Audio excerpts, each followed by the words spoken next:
बाल बहुत ज़्यादा ड्राई हो गए हैं, बाल बहुत ज़्यादा डैमेज हो गए हैं, कुछ समझ नहीं लग रही क्या करें, ऑयलिंग करने का टाइम नहीं है। एक्सट्रैक्ट बनाएँ, एक्सट्रैक्ट हम किस चीज़ का बनाएँ? आप देखें कि बहुत ज़्यादा जो है वो प्याज़, अदरक और लहसुन और ये चीज़ें जो हैं वो नो डाउट कि आपके बालों के लिए बहुत अच्छी हैं, बट स्मेल आती है और हमारे पास इतना टाइम नहीं है कि अब जो है वो ग्राइंड करें, इनके जूसेस निकालें।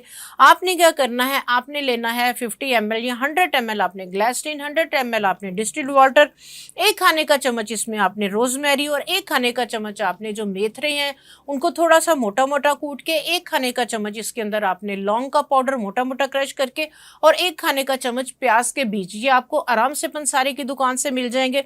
इसके अंदर आपने डाल के आपने इसको शीशे की बोतल में डालना है, गर्म पानी में रख दें। सुबह तक ये आपका एक्सट्रैक्ट रेडी हो जाएगा, अदरवाइज़ 10 से 15 दिन अगर आप इसको पड़ा रहने देंगे तो बहुत अच्छा जो है वो तमाम हर्ब्स इसके अंदर इन्फ्यूज़्ड हो जाएँगी। तो ये वाला जो टोनर है आपके बालों के तमाम मसलों को हल करने वाला है। करना क्या है, बालों को धोने के बाद आपने क्या करना है, शावर बॉटल के अंदर ये वाला एक्सट्रैक्ट तकरीबन 2 टेबलस्पून और आपने जो है वो जितना ये है उतना उसमें वाटर लेना है।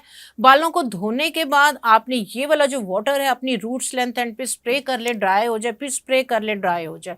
तो ये आपके बालों में लगा रहे, आपके बाल गिरना, झड़ना रुक जाएँगे, आपके बालों की ग्रोथ अच्छी होगी और आपके बाल अगर बहुत ज़्यादा रफ हैं, ड्राई हैं तो ये भी आपके बालों को ट्रीट करेगा, आपको ऑयल लगाने की ज़रूरत नहीं पड़ेगी।